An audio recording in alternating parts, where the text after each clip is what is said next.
여러분, 시험 기간인 관계로 저희가 한 주 더 늦게 여러분들을 뵙게 되었습니다. 이번 우리가 원하는 공정한 대한민국 집회는 현 정부의 안보와 외교가 갖는 문제점에 대해서 생각해보는 시간으로 채워보려고 합니다. 여러분, 지금 대한민국 상황이 어떻습니까? 국민들은 분열되어 있고 사회적 갈등은 끝없이 깊어지고 있습니다. 이 정부는 국내의 갈등을 점점 부추기고 있는 것도 모자라 나라 밖으로는 외교와 안보 영역에서도 문제를 끊임없이 만들어내고 있습니다. 안보와 외교는 국민의 삶에 직접적으로 영향을 주는 것을 넘어 어찌 보면 우리가 죽느냐 사느냐의 문제일 수도 있습니다. 지금 대한민국의 시계는 멈춰 있습니다. 아니, 대한민국의 시계는 과거로 돌아가고 있습니다. 여러분, 대한민국의 상황은 지금 이렇습니다. 중국과 러시아는 대한민국의 영공을 통보하고도 아무런 사과가 없었는데 대한민국 정부 청와대는 사과를 받았다고 국민을 속이려다가 거짓임이 들통났습니다. 북한은 헌법상의 대한민국의 서민 한박도를 어느 순간부터 스리슬쩍 점유하고 있는데도 정부는 원래 우리 영토가 아니라고 합니다.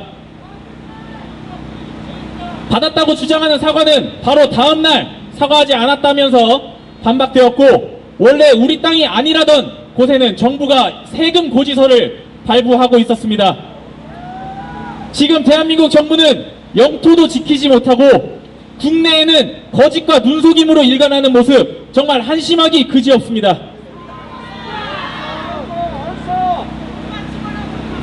중국과 러시아에는 한마디도 하지 못하는 이런 현 정부는 매우 웃기게도 우리와 같이 싸우며 피를 흘렸던 미국에게는 큰 소리를 치고 있습니다. 오직 북한만 바라보며 동맹도 내치고 중국 몸을 꾸며 중국에 굽신거리고 있습니다. 그렇게 하면서도 얻은 것은 아무것도 없습니다. 삶은 소대가리라며 욕을 듣고 국내 대학에서는 중국 학생들이 한국 학생들을 위협하는 일조차 일어나고 있습니다. 여기에 더해 북한만 바라보는 외교로 결국 우리는 미국의 신뢰를 잃어가고 있고 중국과 러시아는 한미 동맹의 결속력을 지속적으로 시험하고 있습니다. 오죽하면 미국 정부에서 문 정부는 거짓말쟁이라는 표현까지 썼겠습니까? 여러분, 우리의 대한민국이 어느새 거짓말쟁이 국가가 되어버렸습니다. 이게 말이 되는 상황입니까? 이렇게 약해진 동맹 간의 결속력은 결국 외부의 위험을 키우고 외부의 위험이 커지면 당연히 그 위험에 대비하기 위한 비용 청구서의 금액 역시 커지게 마련입니다. 결국 동맹의 신뢰라는 명분도 방위비 인상에 따른 실리도 모두 챙기지 못하는 형국이 되었습니다. 반일 감정을 이용해 국내의 지지율을 높이려 다시는 지지 않겠다며 선동을 일삼다가 이제 와서는 반쪽짜리 협정을 일본에 내밀며 구걸하려 하고 있습니다. 이 얼마나 꼴사나운 짓입니까? 여러분, 이 정부에게 더 이상 외교적인 능력을 기대할 수 없습니다. 그렇다면 만약의 사태에 대비한 국내의 대비라도 튼튼하게 해놓고 있었을까요? 네, 아닙니다. 동맹의 눈치도 국민의 눈치도 보지 않는 정부이지만 행여나 김정은의 심기를 거스를까 전전긍긍하고 있는 모습입니다. 그토록 자부하던 인권 인식은 어디에 내다 버렸는지 북에서 넘어온 탈북자를 제대로 조사하지도 않고 범죄자로 몰아세우며 북으로 보내버렸습니다. 김정은이 뭐라고 할까, 행여 뭐라고 할까 두려운지 한미 동맹의 각종 훈련이 축소되고 중단되고 있습니다. 천안함 폭침은 침몰이라고 주장하고 천안함 유족에게 김정은과 웃으며 악수하고 있는 사진을 내보이면서 국가를 위해 생명을 바친 가족을 둔 유족들을 농락하고 있습니다. 사이코패스도 울며 지나갈 노릇입니다.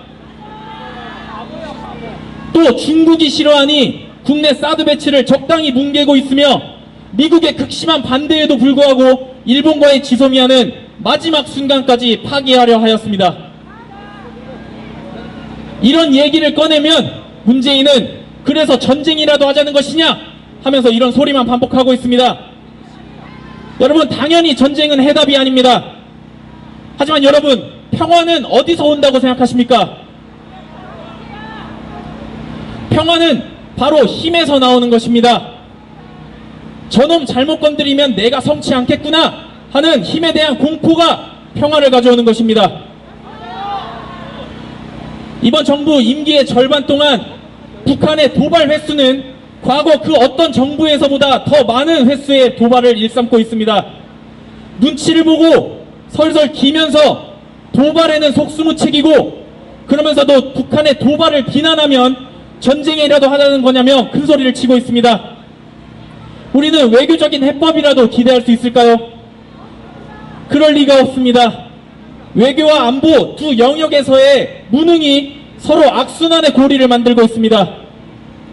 지금 대한민국의 외교는 아마추어의 손에 맡겨져 있고, 그 결과로 우리의 안전을 확보할 외교적 선택지는 계속해서 줄어들고 있는 상황입니다. 우리는 동맹을 하나 둘씩 잃어가고 있습니다. 맞습니다. 여러분, 역사를 잊은 민족에게 미래는 없다. 수도 없이 들어온 말입니다. 우리가 잊어가고 있는 역사는 무엇입니까? 그리고 우리가 기억해야 하는 역사는 무엇입니까? 일제강점기에 일본이 나쁜 놈이었다. 이것이 우리가 기억해야 되는 가장 중요한 역사인 것입니까? 우리가 기억해야 할 가장 중요한 역사는 약자에게 평화란 없다. 이것입니다. 이것은 예외 없는 역사적 사실입니다. 평화란 강자만이 가지는 특권입니다. 여러분, 누군가는 이렇게 말합니다. 비굴한 평화라도 전쟁보다는 낫다. 여러분, 이게 맞는 말입니까? 비굴해질 수밖에 없는 순간 평화는 없는 것입니다. 지금 문재인 대통령은 어떤 안보관을 가지고 있을까요? 그리고 또 어떤 외교관을 가지고 있을까요? 지금부터 함께 알아보는 시간 갖도록 하겠습니다. 구호 외치고 본격적으로 1부 순서 시작하도록 하겠습니다. 제가 선창하면 여러분들은 그대로 후창해 주시면 되겠습니다. 굴욕적인 왕따 외교 부끄러워 못 살겠다. 이것이 외교인가? 대답하라 문재인. 바쁘게 한번 나가겠습니다. 굴욕적인 왕따 외교 부끄러워 못 살겠다. 이것이 외교인가? 대답하라 문재인.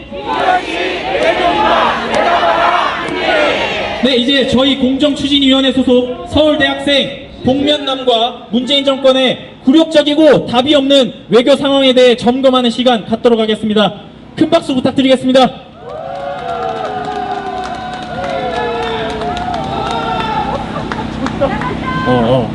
예, 여러분 반갑습니다. 복면남입니다. 날도 춥고 눈도 내리는데 좀 여러분들께 좋은 소식을 들려줘야 되는데, 안타깝게도 문재인 정부 지지율이 아직도 사실서로 넘습니다. 그 중에서 문재인이 뭘 잘했냐 하는 것 중에 대표적으로 꼽히는 게 외교를 잘했답니다. 제가 원래 이런 데 서서 마이크를 잡는 사람이 아닌데 좀 이건 아니다 싶어서 이 자리에 섰습니다. 지금부터 문재인의 외교를 어떻게 못하는가를 한번 알아보겠습니다.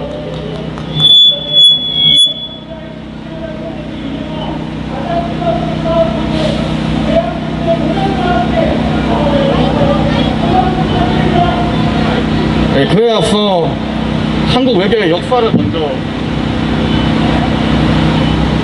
간략하게 돌아보려 합니다. 19세기까지 한반도에 자리 잡은 국가들은 항상 중국의 눈치를 봤죠. 심지어 조선의 외교 역사는 중국에 대한 조공 외교였다고 말하는 학자도 있어요. 여러분, 조선시대에 병자호란이 있었죠. 청나라의 침입. 그때 삼전도의 굴욕을 기억하십니까? 과도하게 명분을 줬다가 힘이 안 되니까 인조가 청나라 황제 앞에 무릎을 꿇은 사건이죠. 이를 통해 우리가 알아야 하는 건 외교를 함에 있어서는 항상 균형 감각을 맞춰야 하고 실리를 우선해야 한다 이겁니다.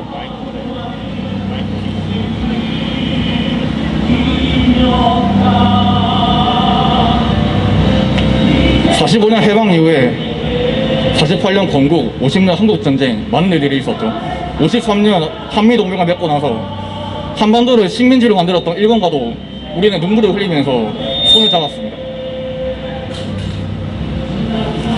70년대, 60년대 베트남 전쟁 때도 국군 장병들을 보냈습니다. 당시 너무 먹고 살기 어려우니까 일단 목구멍에 뭘 채워 넣자 이런 심정으로 그런 결단을 내렸죠.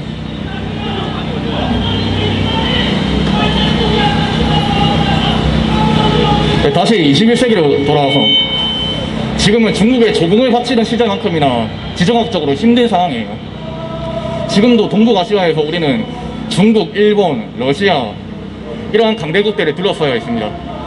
위로는 핵무기로 무장해서 한국과 미국 등등을 위협하는 북한 정부가 있고요. 그렇기 때문에 한국은 사실상 외교적 섬나라라고 할 수 있습니다. 한국같이 기름 한 방울 안 나고 강대국들이 둘러싸여 있는 섬나라는 고립되어 있기 때문에 무역이 굉장히 중요합니다. 한국은 GDP 대비 무역 비율이 100%로 넘어가는 나라예요. 그렇기 때문에 외교가 매우 경제도 그렇고 전반적으로 중요하다고 볼 수 있습니다. 2019년 세계는 또 다른 시류를 타고 있어요. 바로 미중 무역 분쟁이죠. 지금은 그 분위기가 조금은 가라앉았지만 중국과 미국의 양강체제가 수면 위로 떠오르기 시작해서 한국은 지금 어디로 흘러갈지 굉장히 불확실한 상황입니다. 그렇기 때문에 한국은 외교 전문가를 적극 등용해서 올바른 선택을 하는 게 굉장히 중요한 상황이에요. 이제 본격적으로 문재인 정부가 어떻게 잘못을 하고 있는지 알아보겠습니다. 먼저 한국의 외교부 수장이 누굽니까? 강경화 씨죠. 강경화 씨가 자격과 능력이 있어서 문재인이 임명을 했을까요? 이분은 원래 외교 전문가가 아니라 통역 전문가예요. 김대중 대통령 때 이 사람이 3년간 통역사로 있었죠. 장관 인사청문회 때부터 이 사람 수준의 바닥이 드러나는데요. 모 야당 의원이 사드가 없다면 북한 미사일 대책이 뭐가 있느냐라고 물으니까 이분이 5초간 대답은 안 하고 그냥 가만히 있어요. 이런 간단하면서도 굉장히 중요한 질문에 미안해요. 대답을 못하고 쩔쩔매는 사람을 문재인은 외교부 수장으로 앉혔어요. 이게 말이 됩니까?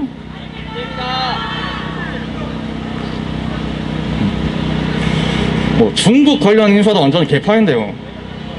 소득주도 성장으로 한국 경제를 좀먹던 장하성 씨가 이번에는 중국 대사로 갔습니다. 제대로 된 외교 경험도 없고 심지어 중국말도 못하는 사람이 중국 대사로 가 있어요. 정말이지 이번 정부는 외교를 잘할 생각이 있는지 의문이 듭니다. 심지어 중국 언론에 따르면 장하성이 중국의 1대1로 사업에 동참한다는데요. 여기서 1대1로 정책은 중국이 외국에게 과도한 빚을 지르고 영향력을 행사하는 사실상의 소중국화, 속국화 정책입니다. 몰디브는 국고가 약탈당했다며 탈중국 움직임을 보이고 있고 파키스탄, 말레이시아 등등 아세안 국가에서 진작에 1대1로 폐기를 검토하는 상황이에요. 그런데 중국 대사는 도대체 뭔 생각으로 이 정책을 같이 하겠다는 건지 전 이해할 수 없습니다. 한국이 중국 바지가랑이나 붙잡는 나라 아니지 않습니까? 주변 인물뿐만 아니라 문재인 자체도 문제죠. 이게 지금 G20 세계 각국의 정상들이 모여 자리인데 전 문재인이 어디 있나 했더만은 여기 제 끄트머리에 꽂아놓은 보리자루 마냥 뻣뻣하게 서있네요. 다른 정상들은 즐겁게 일상적인 대화를 하고 있는데 이 사람은 가만히 서서 왕따 당하는 것 같습니다. 이 사람이 국내에서 대국민 담화를 할 때도 그렇지만 A4 용지에 적힌 글자가 없으면 아무 말도 못하는 사람이에요. 문재인은. 여러분 혼밥 외교라고 아시나요? 혼밥이라고 아시나요? 요즘 젊은 사람들이 좀 개인주의적인 문화가 강해지면서 혼자 밥을 먹는 풍조가 퍼지면서 혼밥 한다 라는 신조어가 생겼는데 뭐 그냥 일반 사람들은 혼밥할 수 있는데 원래 외교에서 외교는 식탁에서 개판한다는 말이 있을 정도로 식사 자리가 매우 중요해요. 그런데 이 사람은 뭐 중국에 가더만은 지가 그토록 사랑하는 중국에 가서도 10끼 중에 8끼를 혼자 먹었습니다. 친구가 없으면 좀 만들어야 하는데 말이죠. 물론 뭐 저 같아도 문재인이랑 밥은 안 먹겠습니다. 문재인을 그토록 짝사랑하는 김정은과 문재인을 한번 비교해보죠. 김정은은 중국에 가서 극빈 대우를 받았어요. 시진핑 주석 내외와 만찬을 하고 직접 배움까지 받았습니다. 뭐 반면에 문재인은 총리하고 식사도 못하는 마당에 뭐 김정은만도 못하다고 할 수 있죠.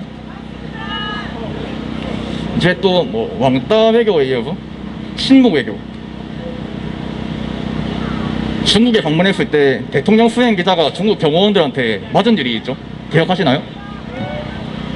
이게 청와대가 매우 경고해야 하는 일인데 입에 꼭 다물고 있어요. 대체 뭔 약점이 잡혔길래 중국과 북한에 한해서는 아무 말도 못하는지 모르겠습니다. 넘어가. 신경 쓰지 마요.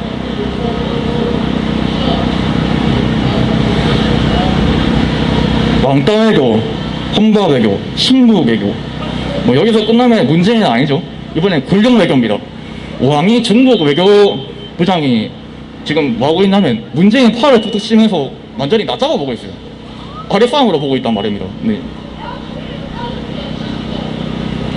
그리고 원래 대통령이 외국에 방문하면은 그 나라에서 급이 비슷한 사람이 나와서 맞이를 해야 됩니다. 사실 박근혜 때도 뭐 중국 가서 외교 굴욕을 당했다 이런 말이 있었는데 그래도 그때는 시진핑 주석이 직접 나왔어요. 이명박 때도 외교부 장관이 영접했어요. 그런데 문재인이 중국에 가니까 뭐 차관 보급이 영접하고 있습니다. 이게 참 국격이 살살 녹는 소리가 들리지 않습니까? 그리고 문재인이 중국에 갔을 때 뭐 중국 언론도 문재인을 무시하는지 식사의 신문지면에 문재인 대통령 방중 관련 사진을 한 장도 올리지 않았어요. 뭐 어쩌면 그냥 꼴 보기 싫어서 안 올린 걸지도 모르겠는데 이번에 미국으로 넘어가보죠. 중국에는 이렇게 비비기면서 공을 들이는 문재인이 우방국과의 관계는 어떻게 하는지 알아보겠습니다. 여러분들도 아시다시피 한국에서 가장 중요한 건 한미동맹이에요. 한국전쟁 당시에 미국은 178만 명의 군인을 보냈습니다. 같이 싸우면서 피를 흘려서 한미동맹의 혈맹이란 말이 여기서 나와요. 이렇게 같이 싸운 역사에서.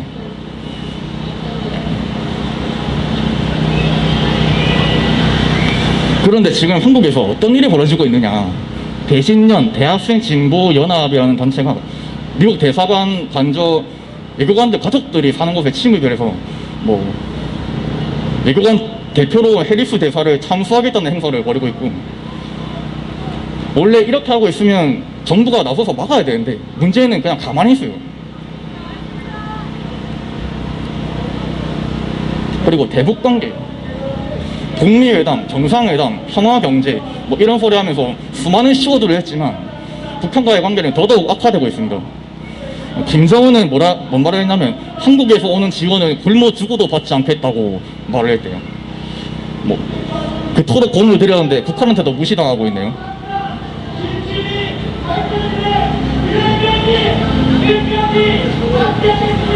문정인 씨, 네. 자칭 문정부 외교통을 자처하는 이 사람은 일본 철수 시 중국이 해구산을 제공하는 거 어떠냐 이런 말을 했습니다. 왜 해구산이란 게 적국이 핵을 던지면은 동맹국 중에 가장 강한 나라가 핵을 맞받아치면서 이걸 방어하는 그런 전략인데요. 중국은 유일하게 북한의 동맹국이라 할 수 있는 나라인데 뭐 중국한테 해구산을 받는다는 게 말이 안 되지 않습니까? 이거 7월달인가 8월달에 나온 얘기인데 김정은한테 삶의 소대가리도 양천 대사하도록 뭐 이런 말을 듣고도 청와대에서 뭐라 했냐면 수위 조절해서 다행이다 이런 대답을 했어요.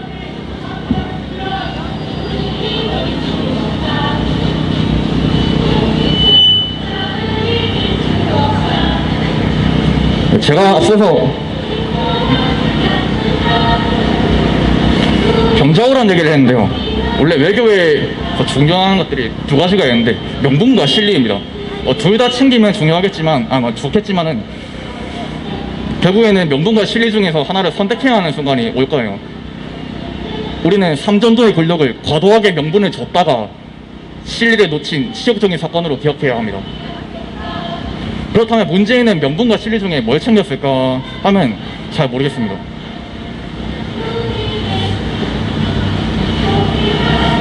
한일 관계 참 민감한 사안이죠. 제일 중요한 미국과는 서먹서먹해지고 아까 말한 것처럼 일본과는 관계가 최악으로 치달았어요. 나중에 안보 다룰 때 본격적으로 언급하겠지만 지소미아 문제로 방해비 협상에는 적신호가 들어왔고 동맹국들과는 최악의 관계를 달리고 있습니다. 이 역시 안보와 관련이 있는데요. 문재인이 한때 이런 말을 했습니다. 정의로운 전쟁보다 비겁한 평화가 낫다. 이게 그럴싸하게 들릴 수 있는데 전 이 문장을 보면서 일제강점기 시대의 한 인물이 생각났습니다. 바로 이완용인데요. 이완용은 이래 말했어요. 아무리 나쁜 평화라도 전쟁보다는 낫다. 이게 다 조선의 평화를 위한 거다. 이런 정신순리를 하면서 조선을 일본에 넘겼죠. 문재인과 이완용이 관점이 비슷해 보이는데 이건 저의 착각일까요? 원래 평화는 자신을 지킬 힘이 있는 나라에 주어지는 특권이에요. 그렇기 때문에 국제 정치에서 힘을 동반하지 않는 외교는 매가리가 없다. 이런 말이 인용되는 거고요. 조선의 왕이 삼전도에서 머리를 조아린 이유는 조선이 청나라에 맞서 싸울 힘이 없었기 때문입니다. 역사가 이런 교훈을 전달하는 걸 우리는 기억해야 돼요. 이완용식 평화를 주장하는 문재인의 외교관이 잘못되었음을 알려야 합니다. 사람들에게. 참 길었는데 한국은 국제적으로 부끄러운 나라가 됐어요. 모든 나라가 한국을 무시합니다.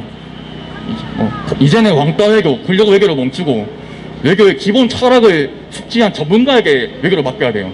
경제는 경제 전문가에게, 안보는 안보 전문가에게 맡기는 것처럼 통역하던 사람 장관으로 앉히는 그런 행태를 멈추고 외교 전문가에게 외교를 맡겨야 합니다. 네, 감사합니다. 네, 지금 문재인 정권의 외교 문제에 대해서 정확하게 잘 정리를 해주었습니다. 다시 한번 큰 박수 부탁드리겠습니다. 다음으로는 제가 문재인 정부의 뒤로 가는 안보 그리고 호구 안보에 대해서 여러분들과 얘기 나눠보도록 하겠습니다. 그 전에 저희가 잠깐 쉬는 시간으로 여러분들에게 저희가 운영하고 있는 소통 채널에 대해서 공지를 좀 드리겠습니다. 저희는 카카오톡 채널을 운영하고 있습니다. 그 카카오톡 채팅창 탭에 돋보기 모양을 눌러서 공정사회 또는 우리도 국민이다라는 키워드로 검색을 해주시면 저희 공정추진위원회가 하는 활동들에 대한 공지사항을 카카오톡 메시지로 받아보실 수 있습니다. 많은 채널 친구 추가 부탁드리고요. 그리고 저희는 또한 유튜브 채널도 운영을 하고 있습니다. 유튜브 채널명은 공정추진위원회입니다. 이 역시 많은 구독 부탁드리겠습니다.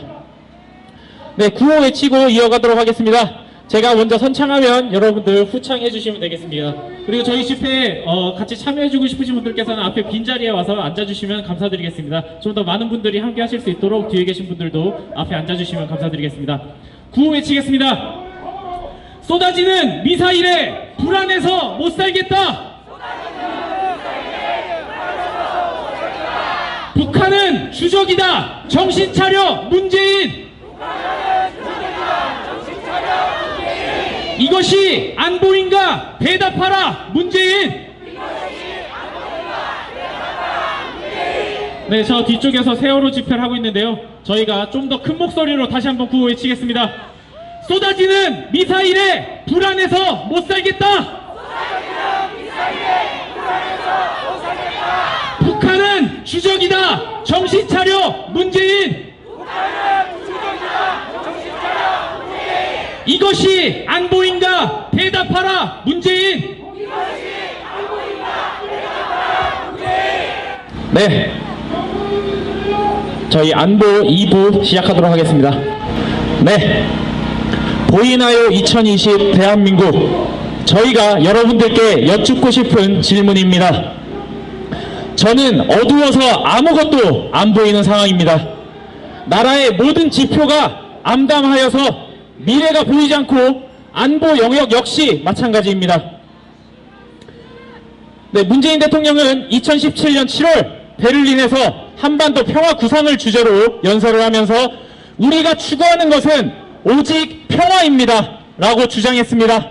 그러면서 통일은 평화가 정착되면 자연스럽게 이루어질 일이라면서 성숙한 민주주의의 힘으로 평화로운 한반도를 반드시 실현해 나갈 것이라고 말했습니다. 여러분, 하지만 모두들 아시다시피 성숙한 민주주의는 개뿔, 민주주의의 가치를 지속적으로 퇴보시키는 중입니다. 네, 어쨌거나 그럼 한반도가 평화로워졌나요? 그럴 리가 없습니다. 뭐 하나 제대로 할 리가 없습니다. 그림을 보시죠. 이제 막 반 정도 임기가 지난 현재 문재인 정부의 집권 동안 북한은 역대 최다의 횟수로 미사일 도발을 자행했습니다. 횟수로는 24회, 그리고 미사일 개수로는 41기입니다. 이는 박근혜, 이명박, 심지어 노무현, 김대중 그 어떤 정부보다도 더 심각한 수준입니다. 고작 절반의 임기 동안 이뤄낸 화려한 안보 실적입니다. 계산해보면 한 달에 약 0.7번의 미사일 도발이 있었던 셈인데 평화로운 한반도의 시대는커녕 6.25의 시대로 역행하는 것은 아닌지 의문만 드는 상황입니다. 네, 역사를 잊은 민족에게 미래는 없다. 단재 신채호 선생이 말씀하셨다고 전해지는 말입니다. 네, 그렇습니다. 역사를 보고 반성하지 않는 민족은 똑같은 실수를 되풀이할 거라는 교훈입니다. 주로 반일 정신을 고취할 때 많이들 사용하고 있습니다. 그런데 왜 잊지 말아야 할 역사에 일제 강점기만 포함되고 6.25 전쟁은 포함되지 않는 것입니까? 훨씬 더 많은 사람들이 비참하게 죽어간 6.25 전쟁의 고통과 희생은 별것 아니라고 생각하는 겁니까? 여러분, 미국 워싱턴에도 6.25 전쟁을 기념하는 공원이 있습니다. 여기에는 Freedom is not free 라고 적혀있는 벽면이 존재합니다. 그렇습니다. 여러분, 자유는 공짜가 아닙니다. 대통령은 이 사실을 잊고 있더라도 한반도에서의 자유는 거저 주어진 것이 아님을 우리라도 기억하고 있어야 합니다. 여러분, 대한민국 안보에 큰 역할을 담당하는 국방부 장관은 어떤 사람인지 한번 살펴보겠습니다. 현 정경두 국방부 장관이 보여준 모습을 살펴보자면 장관 임명 이전 합참의장 임명 당시에 인사청문회가 있었습니다. 그때 서면 답변서는 최초로 제출된 이후 24시간 만에 18곳이 수정되어 다시 제출된 적이 있습니다. 어떤 것들이 수정되어 있는지 말씀드리겠습니다. 먼저 북한 전쟁 지도부에 대한 참수작전이 가능한가 하는 질문에 맨 처음에는 김정은 참수부대를 올해 말 창설 예정이라고 답변했습니다. 근데 이것을 곧바로 수정했는데요. 어떻게 수정했냐면 참수부대 용어는 재고가 필요하다고 생각된다 이렇게 바뀌었습니다. 또한 북한 김정은 정권을 인정해야 한다고 보는가 라는 질문에 처음에는 인정하지 못합니다 라고 답변했다가 덧붙였습니다. 다만 남과 북이 유엔에 동시 가입한 점을 고려하여 남북이 특수한 관계라는 점도 유념해야 한다고 봅니다. 뭔 쓸데없는 소리를 덧붙이고 있는 건지 모르겠습니다. 북한 눈치를 보기 급급한 정교두 장관의 답변서를 보았을 때 과연 이분의 안보관은 명확한지 그리고 주적과는 확실한지에 대해서 의문이 들고 있습니다. 여러분, 주적관이 명확하지 못해서 그런 것입니까? 현 정부는 한반도에 대해서도 명확한 답변을 내놓지 못하고 있는 실정입니다.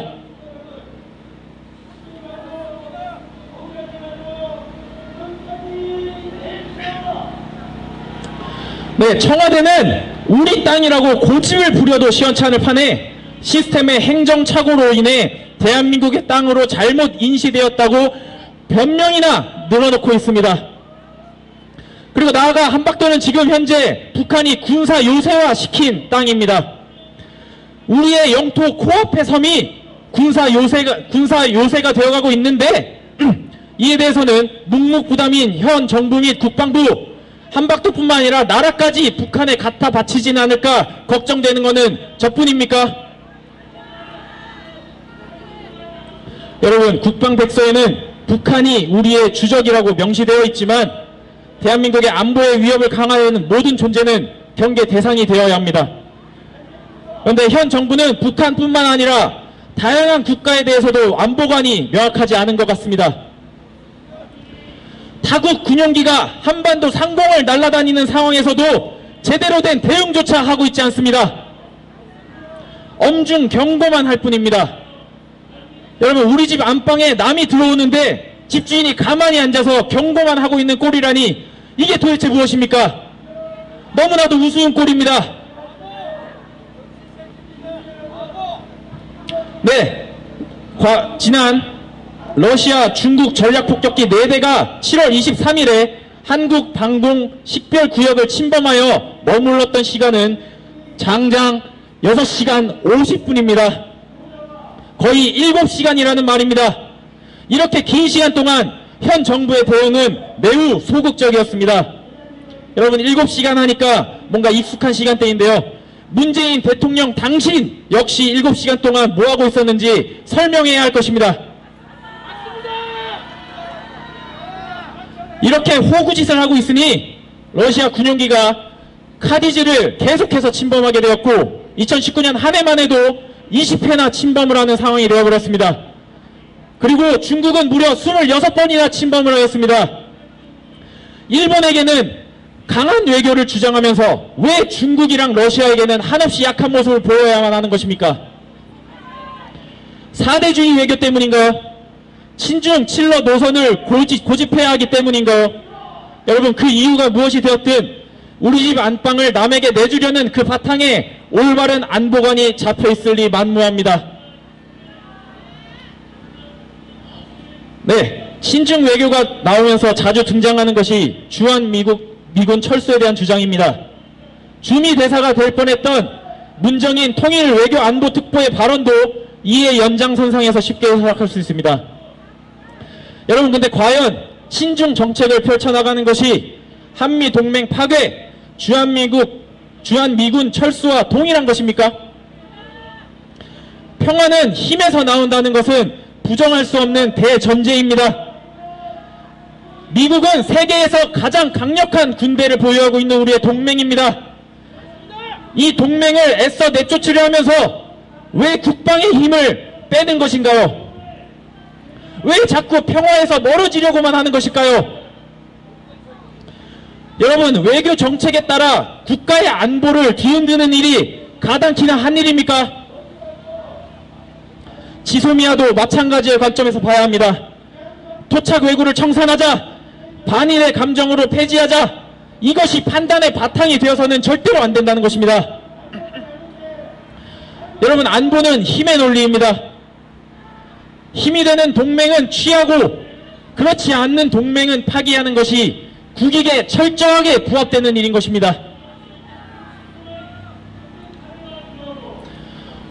네, 문재인 정부는 지소미아 종료를 결정한 후 지소미아에 공백은 없다면서 일본이 의미 있는 정보를 준 적이 없다고 발표했었습니다. 정경두 국방장관도 국회 전체회의에 출석해 지소미아에 따른 한일 간 정보 교류는 즉각적으로 일어나는 것이 아니라 나중에 이뤄지는 것이라면서 실시간 군사적 효용 가치는 없다 하고 말한 적이 있습니다. 하지만 보십시오. 지소미아가 가치가 없다는 현 정부의 말은 완전히 새빨간 거짓말이었습니다. 지난 10월 2일 북한이 탄도미사일을 발사하자 지소미아의 근거에 일본의 정보 공유를 요청하는 웃기지도 않는 촌극이 벌어졌습니다. 분명 필요 없다라고 말해놓고 왜 정보 요청을 하는 것입니까?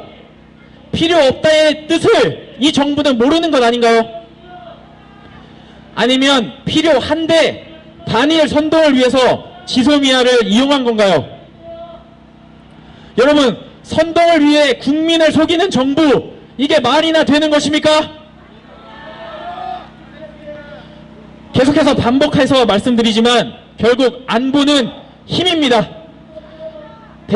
대한민국 한반도의 접경국 인근국의 군사력만 보더라도 우리 대한민국이 얼마나 강한 군사력, 안보 태세를 갖추어야 하는지는 너무나도 자명합니다.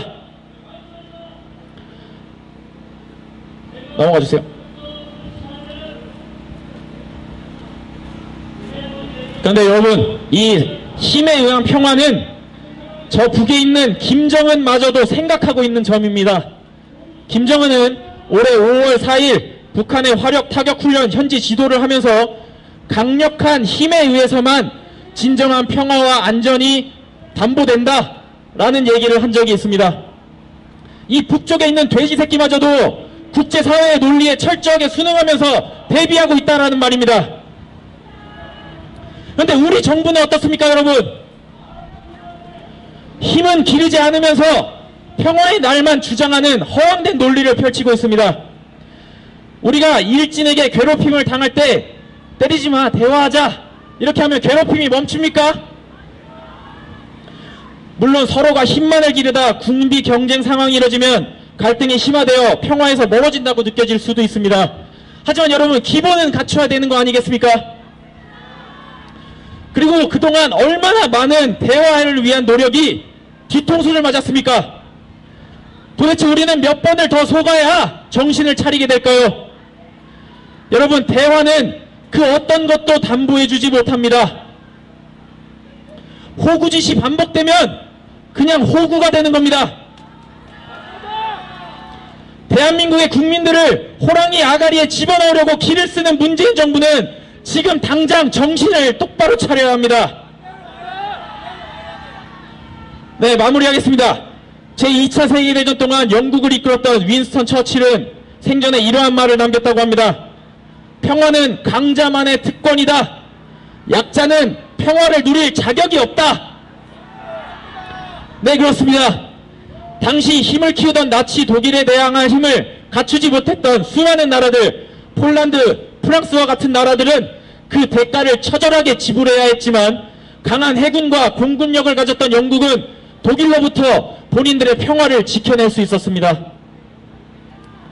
그래서 저희는 지금 정부, 문재인 대통령, 국방 통수권을 가지는 다양한 내각 인사들에게 묻고 싶습니다. 지금 대한민국은 평화를 누릴 자격이 있는지, 그럴 만한 힘이 있다고 진지하게 고민해 본 적은 있는지 묻고 싶습니다. 저희는 잘 모르겠습니다. 하지만 적어도 하나 확실한 건 힘은 기르지 않은 채 입으로 평화만 주장하는 국가의 말로는 비참했다는 것입니다. 여러분, 이대로는 안 됩니다. 우리같이 큰 소리로 정신 차리라고 한마디 해줍시다. 쏟아지는 미사일에 불안해서 못 살겠다. 주적은 북한이다. 정신 차려, 문재인. 이것이 안보인가? 대답하라, 문재인. 더 크게 한 번 더 가겠습니다. 쏟아지는 미사일에 불안해서 못 살겠다. 주적은 북한이다. 정신 차려, 문재인. 이것이 안보인가? 대답하라, 문재인. 네, 여러분 감사합니다. 2부 안보 수설을 마쳤습니다. 저희가 마무리하기 전에 저희의 집회 주제와는 다른 주제지만 현재 논란이 되고 있는 청와대 선거 개입의 의혹과 선거법에 대해서도 짧게 다뤄보려고 합니다.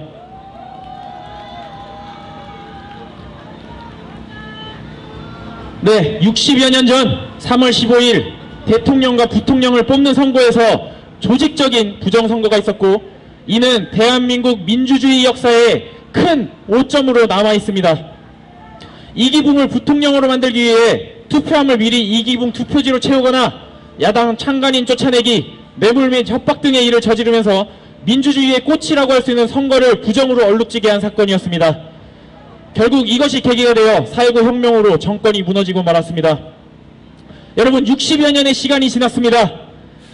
과연 현재 대한민국은 올바르게 민주주의가 뿌리를 내렸다고 볼 수 있겠습니까? 최근 일어나는 일들을 보면 대한민국의 민주주의의 시계는 다시 과거로 돌아가고 있는 것처럼 보입니다. 얼마 전 김기현 전 울산시장이 지난 지방선거에서 송철호 민주당 후보를 당선시키기 위해 자신을 향한 기획수사가 무려 청와대의 하명으로 이루어졌다는 기자회견을 했습니다. 만약 이 의혹이 사실이라면 지금의 문재인 정부는 민주주의의 근간을 뒤흔드는 짓을 벌인 것입니다. 여러분, 제가 지금 방송국에 있는 헌법조무사 코스프레를 잠시 하겠습니다. 여러분, 대한민국 헌법 제1조는 무엇입니까? 1조 1항 대한민국은 민주공화국이다. 2항 대한민국의 주권은 국민에게 있고 모든 권력은 국민으로부터 나온다.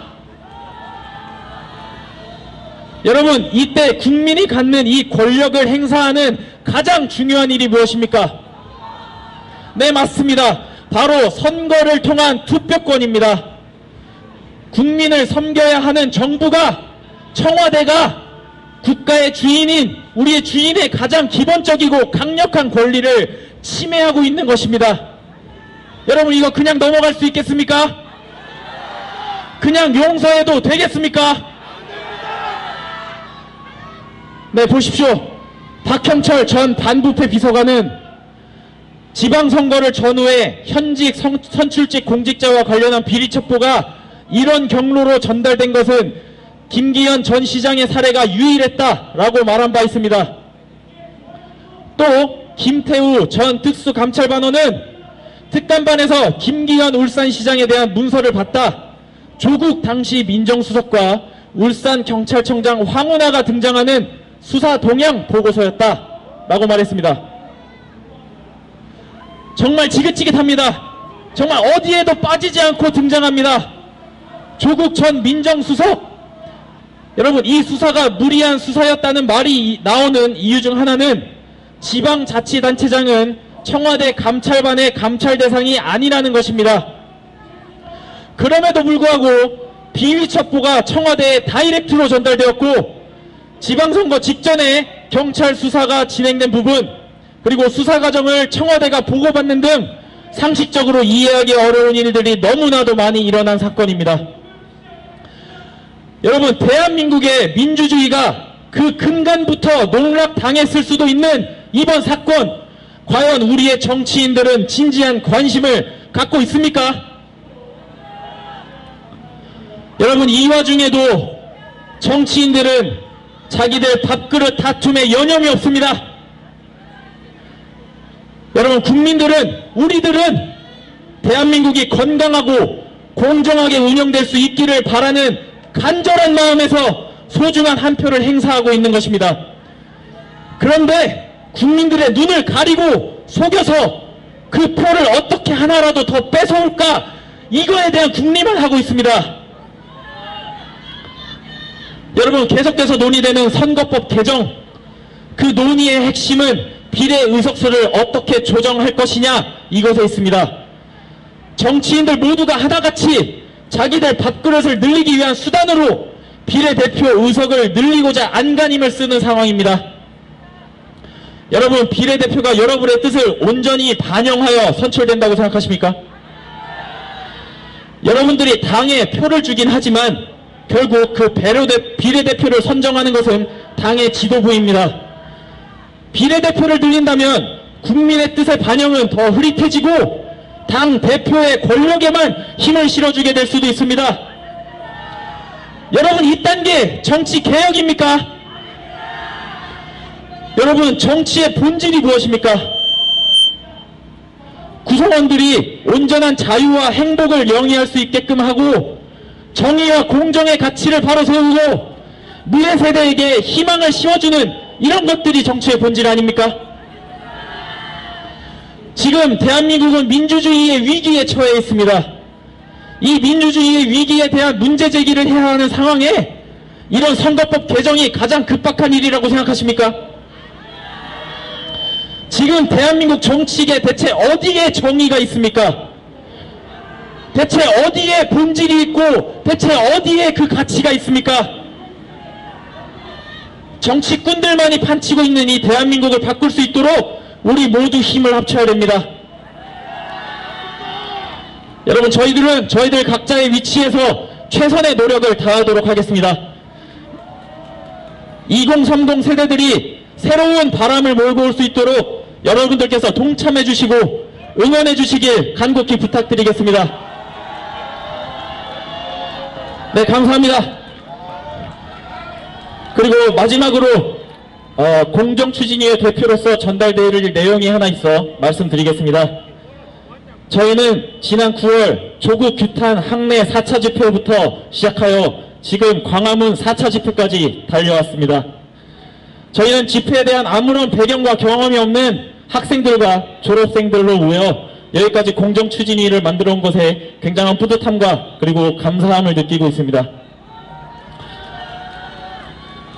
네, 고생도 많았지만 그만큼 많은 것들을 배웠고 무엇보다도 공정추진위 구성원 여러분들과 그리고 이 자리에 함께 해주시는 여러분들을 만날 수 있었던 것이 가장 큰 보람이라고 생각하고 있습니다. 네, 하지만 저는 이번 집회를 마지막으로 공정추진위 대표 자리에서 내려오려고 합니다. 네, 개인적으로 새로운 곳에서 새로운 도전을 해보고자 하는 생각이 있고 이를 공정추진위 대표와 병행할 수 없다는 판단에 내린 결정입니다. 네, 공정추진위에서 같이 진행하고자 했던 것들이 많이 있고 또 공정추진위원회만이 세울 수 있는 비전이 있다고도 생각을 합니다. 근데 현재 시기적으로 어떠한 판단을 선택을 내려야 하는 그런 때라고 생각했습니다. 아직 구체적으로 결정된 상황이 없어서 자세한 저의 계획을 말씀드리기는 힘들지만 또 공정추진위가 앞으로 하는 일에 필요한 것이 있다면 저 또한 최대한 돕고 그리고 제자리에서 저 또한 최선을 다하도록 하겠습니다. 여러분들도 앞으로 계속해서 공정추진위의 활동에 많은 관심과 응원 부탁드리고 네, 우리가 서로의 길을 가다 보면 언젠가 다시 만나 우리가 원하는 공정한 대한민국을 꼭 함께 실현시킬 것이라 믿고 있습니다. 감사합니다. 마지막으로 구호 외치고 해산하도록 하겠습니다. 굴욕적인 왕따 외교 부끄러워 못 살겠다. 쏟아지는 미사일에 불안해서 못 살겠다. 주적은 북한이다. 정신 차려 문재인. 이것이 정의인가 대답하라 문재인. 마지막 구호 더 크게 한 번만 더 외치겠습니다. 이것이 정의인가 대답하라 문재인. 네, 감사합니다.